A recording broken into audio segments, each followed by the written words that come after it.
지방의회 발전을 위해서는 주민과 소통을 통해 국민적 공감대를 이끌어내야 한다는 목소리가 커지고 있습니다. 대구의 부동산 시장이 과열 양상을 보이면서 시세 차익을 노린 부동산 투기가 극성을 부리자 세무당국이 조사에 나섰습니다. 인구 감소와 고령화 등으로 어려움을 겪고 있는 지역 농협의 합병 움직임이 활발하지만 지역별로 입장과 해석은 제각각입니다. 포항시가 대대적인 조직 개편을 통해 본청 기능을 축소하고 구청 기능을 강화하기로 해 그 효과에 관심이 쏠리고 있습니다. 여러분 안녕하십니까? 8월 3일 수요일 아침 대구 MBC 뉴스투데이입니다. 추석을 앞둔 오늘 우리 지역에는 또 국지성 호우가 내릴 것으로 전망돼 주의가 필요하겠습니다. 하지만 길게 내리지는 않겠고 오늘 밤에는 모두 그칠 것으로 보입니다. 자세한 날씨 정미옥 기상캐스터가 전해드립니다. 밤사이 비구름대가 몰려오면서 우리 지역에도 적지 않은 양의 비가 내렸습니다. 현재는 잠시 소강 상태를 보이는 곳도 있긴 하지만 앞으로 10에서 40mm의 비가 더 내리다가 밤이 되면 모두 그칠 것으로 예상됩니다. 비로 인해 출퇴근길 다소 불편함이 예상되는 만큼 평소보다 조금 여유롭게 출발하시면 도움이 될 것 같습니다. 또 아침부터 오후 사이 특히 천둥과 번개가 치면서 국지적으로 강한 비가 쏟아지는 곳이 있겠는데요. 명절을 앞두고 비로 인해 피해를 입지 않도록 각별히 주의해 주시기 바랍니다. 또 비가 그치고 나면 내일부터 다시 맑은 하늘이 이어지겠고요. 30도를 웃도는 반짝 더위가 찾아올 전망입니다. 날씨였습니다. 지방의회가 성장하고 발전하기 위해서는 의정활동 과정에 주민과 민간 참여를 강화시켜서 국민적 공감대를 이끌어내야 한다는 목소리가 커지고 있습니다. 이상원 기자가 보도합니다. 지난 7월 새롭게 출범한 지방의회가 올바른 지방자치 실현을 위해 지방자치법 전면 개정을 지속적으로 부르짖고 있지만 아직 별다른 관심을 받지 못하고 있습니다. 지방의회가 출범한 지 20년이 지났지만 주민과의 소통 부족으로 지방의회에 대한 부정적 인식이 깊게 자리 잡고 있기 때문입니다. 우리 유권자들이 그야말로 우리 시도 의원들이 정말 뭘 하는 사람들인지 이런 어떤 홍보가 없다가 보니까 이런 부분 인식의 부재에서 어쩌면은 우리 의원들의 불신 이런 분위기가 오히려 지방자치법 개정의 걸림돌이 되었던 것도 사실입니다. 지방자치 양대 중심축인 지방자치단체가 정부 3.0 프로그램으로 공공정보를 주민들에게 공개하고 정책 주민 설명회를 개최하는 등 소통을 강화하는 것과 대조됩니다. 정부 3.0 해가지고 지방자치단체들은 시민들하고 소통이라든지 협업 구조의 어떤 프로그램들을 많이 마련하는데 우리나라는 이제 지방의회에서 그런 것들이 미약한데 이 때문에 지방의회도 의정활동 과정에 주민과 민간 참여 방안을 마련하는 등 소통을 강화해야 한다는 지적이 제기되고 있습니다. 지역에 있는 분들이 보다 더 자기 지역사회에 대한 참여를 보다 더 확장시킬 수 있도록 지역 공동체라든가 그런 부분들이 활성화된 정책들이 자치단체보다 더 많이 만들어진다 이렇게 생각합니다. 올바른 지방자치 실현을 위해서는 지방의회에 대한 부정적인 인식과 무관심을 해소하고 국민적 공감대를 이끌어낼 수 있도록 지방의회 차원의 부단한 노력이 최우선 순위로 추진되어야 할 것으로 보입니다. MBC 뉴스 이상원입니다. 경상북도는 추석에 고향을 찾는 귀성객들의 편의를 위해서 종합대책을 추진합니다. 교통 혼잡이 예상되는 상습 정체 구간 9곳을 정해서 우회 도로를 지정하고 홍보판을 설치했으며 물가 안정을 위해 32개 중점 관리 품목을 정하고 오는 5일까지 개인 서비스 요금 현장 지도 점검을 실시합니다. 추석 연휴 동안 응급 환자 발생에 대비해 각 시군 보건소에 비상진료반을 운영하고 응급의료기관, 당직의료기관, 당번약국 등과 유기적인 협조체제를 유지하기로 했습니다. 시군별로 기동청소반을 편성해서 생활쓰레기를 신속하게 처리하고 급수 취약 지역과 상수도 단수에 대비해 긴급 복구 기동반도 운영합니다. 추석 연휴 가스 사고 예방을 위해서 각별한 주의가 필요합니다. 한국가스안전공사 경북 북부지사는 추석 연휴에 집을 비울 때는 가스 점화 밸브는 물론 메인 밸브까지 잠그고 휴대용 가스레인지는 폭발을 예방하기 위해서 지나치게 넓은 조리기구 사용을 피해줄 것을 당부했습니다. 연휴를 보내고 귀가했을 때는 집안 내부를 먼저 환기시키고 가스 누출이 의심되면 즉시 신고할 것도 당부했습니다. 최근 5년 동안 추석 연휴 기간에 전국적으로 13건의 가스 사고가 발생해 13명이 다쳤습니다. 최근 대구의 부동산 경기 활황을 틈타 시세 차익을 노린 부동산 투기가 극성을 부리자 세무당국이 조사에 나섰습니다. 대상이 어디까지 확대될 것인지 부동산 업계가 긴장하고 있습니다. 도건엽 기자가 취재했습니다. 내년 초 입주를 앞둔 대구시 달서구의 이 아파트 단지는 중소형 위주로 대단지를 이루어 2년 전 분양 당시 청약 경쟁률이 6대1을 넘었습니다. 1,300가구에 이르는 이 단지는 분양 이후 지금까지 분양권 거래 건수가 1,700건을 넘은 것으로 나타났습니다. 입주도 하기 전에 많게는 2번 이상 주인이 바뀐 셈입니다. 떴다방 업자들까지 극성을 부려 웃돈이 최고 7천만 원까지 붙는 등 과열되자 급기야 세무당국이 투기 조사에 나섰습니다. 시세 차익에 부과되는 양도소득세를 덜 내기 위해 실제 거래 금액보다 낮게 신고하는 이른바 다운 계약서를 썼는지가 핵심입니다.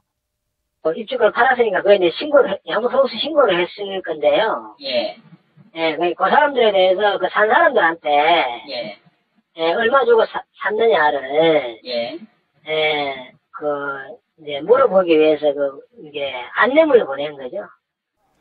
분양권 보유 기간에 따라 최고 50%의 양도소득세를 추징당할 수 있고 다운 계약서를 쓴 사실이 확인되면 추가로 수백만 원의 과태료를 낼 수도 있습니다. 더구나 1가구 1주택을 3년 보유할 경우 받는 양도소득세 비과세 혜택도 받지 못합니다. 한 반 정도 금액을 신고한다고 보시면 될 겁니다. 그런데 그것도 어쩔 수 없는 게 자기가 살 때도 그렇게 낮춰가 신고를 했기 때문에 그 금액을 따를 수는 없는 겁니다. 솔직하게. 국세청은 지난해 수성구 지역에서 떴다방이 극성을 부리자 검찰과 함께 집중 단속을 벌이기도 했습니다. 최근 2년 새 분양한 주변의 다른 아파트 단지 가운데서도 분양권 전매율이 100%를 넘은 곳이 있는 데다 달성군 테크노폴리스와 세천지구 등 청약 경쟁률이 높고 분양권 거래가 활발했던 지역들이 많아 조사 대상이 더 확대될 가능성도 있습니다. MBC 뉴스 도건협입니다. 오는 19일부터 다음 달 4일까지 인천에서 열릴 아시아 경기대회 성화가 오늘 대구에 도착합니다.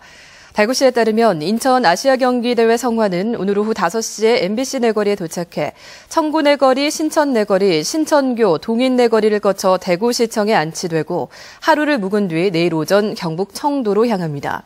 대구 지역 성화봉송에는 2003년 부산 아시아 경기대회 때 높이뛰기에서 금메달을 땄던 이진택 대구 교육대 교수를 비롯해 다문화 가족과 장애인 등 80여 명의 시민들이 참여합니다. 치매를 약하게 앓는 사람들이 치매 특별 등급으로 큰 혜택을 보고 있습니다. 국민건강보험 대구지역본부는 7월 1일부터 장기요양보험에 치매 특별 등급인 5등급이 생기면서 8월 말까지 지역에서 730여 명이 새로 장기요양 서비스를 제공받게 됐다고 밝혔습니다. 치매 특별 등급에 새로 편입된 사람들은 한 달에 80만 원 가까운 각종 돌봄 서비스를 제공받게 돼 환자와 치매 가족 모두에게 보탬이 되고 있습니다. 건강보험공단은 신체 상태가 비교적 양호한 상태여도 치매 환자로 판명받기가 쉬워졌다며 장기 요양 인정 신청서를 공단에 제출해 줄 것을 당부했습니다. 인구 감소와 고령화 등으로 어려움을 겪고 있는 지역 농협의 합병 움직임이 활발합니다. 하지만 지역마다 합병을 두고서 입장과 해석이 달라서 내년 3월 동시 조합장 선거를 앞두고 뜨거운 감자가 될 전망입니다. 김건엽 기자가 보도합니다. 내년 3월 치러질 전국 조합장 동시 선거를 앞두고 농축협 간 합병 움직임이 활발합니다. 봉화농협과 상훈 제산농협은 오는 20일 합병을 위한 조합원 투표를 실시할 예정입니다. 합병 권고를 받은 상훈과 제산농협을 봉화농협이 흡수하는 방식입니다. 의성에서도 신평농협이 인근조합의 합병 의향서를 발송하며 합병을 위한 첫걸음을 시작했습니다. 합병 움직임이 있는 조합은 전국적으로 70곳에 달하고 있습니다. 농촌 인구가 감소해 지역 금융과 유통사업 여건이 나빠지고 금융권 간 경쟁이 치열해져 소규모 지역 농협의 경쟁력이 떨어졌기 때문입니다. 농협중앙회는 합병조합에 대한 지원을 확대하며 규모화에 속도를 내고 있습니다. 규모 경제를 실현합니다. 그래서 조합의 완전 자립 경영 기반을 구축함으로 인해서 조합의 경영에 도움이 되고자 합니다. 합병을 위한 지역 농협의 구조조정이 대세가 됐지만 지역마다 합병에 대한 입장과 해석에는 조금씩 차이가 있습니다. 봉화 법전농협처럼 합병을 거부하고 독자 생존의 길을 선택하는 곳도 있어 내년 3월 동시조합장 선거를 앞두고 뜨거운 감자가 될 전망입니다. MBC 뉴스 김관엽입니다. 경상북도는 1차 산업인 농업을 가공과 유통, 관광 등 2, 3차 산업과 융합시켜 부가가치를 높이는 내용의 경북농업 6차 산업 활성화 계획을 확정했습니다. 올해부터 오는 2018년까지 5년 동안을 초기 단계, 성장 단계, 안정화 단계 등 3단계로 나눠 농업 경영체의 내재적 역량 강화, 제도적 기반 마련, 6차 산업 활성화 지원센터 운영, 사업 창업화 지원 등 10대 중점 실천 과제를 선정해 단계별로 추진할 계획입니다.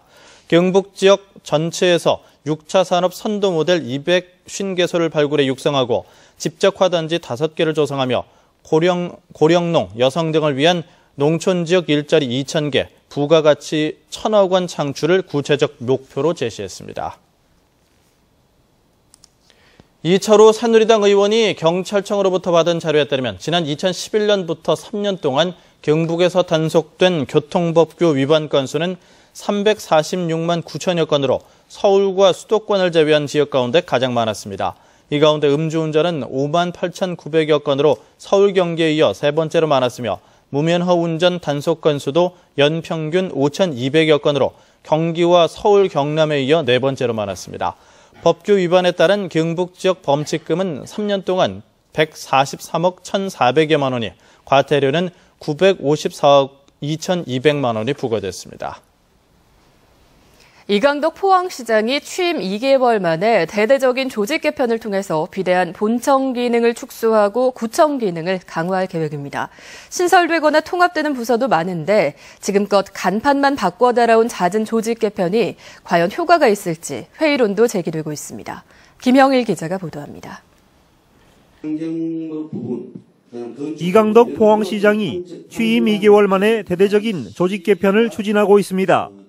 시민소통과 테라노바 담당관 부서를 폐지하고 강소기업 육성, 도시 디자인 등 4개 부서를 신설하며 8개 부서는 유사 기능에 따라 4개로 통폐합할 계획입니다.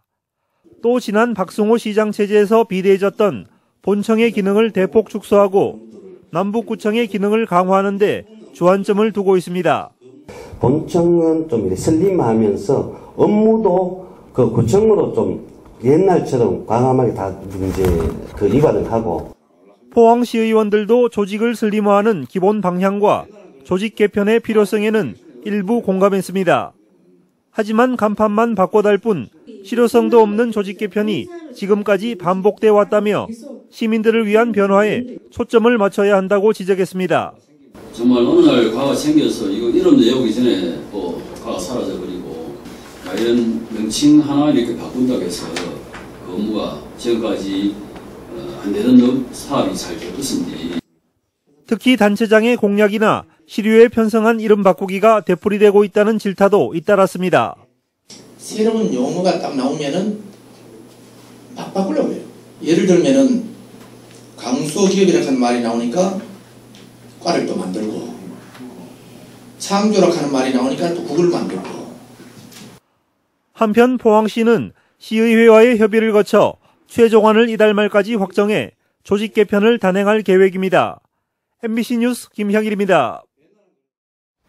이장과 통장 업무에 복지 관련 업무를 추가한 복지 2통장제가 각 지자체별로 실시됩니다. 복지 2통장제는 복지 사각지대를 해소하기 위해 이장이나 통장이 복지 대상 가구를 방문해 생활을 살피고 긴급 지원이 필요한 가구는 읍면동 주민센터로 연계하는 역할을 합니다. 상주시는 이번 달부터 복지 2통장제를 실시하고 각 지자체도 시행에 들어갑니다. 한국지역난방공사 대구지사가 운영하는 열병합발전시설의 사용 연료를 청정연료로 바꿀 것을 촉구하는 간담회가 열립니다. 홍지만 의원 주최로 오늘 대구시청에서 열리는 간담회에는 한국지역난방공사 관계자들이 참석할 예정인데 대구시는 난방공사가 그동안 벙커 CU를 사용한 경위와 연료 전환 계획을 따져 묻고 조속한 시일 내에 청정 연료로 전환해 줄 것을 촉구할 계획입니다.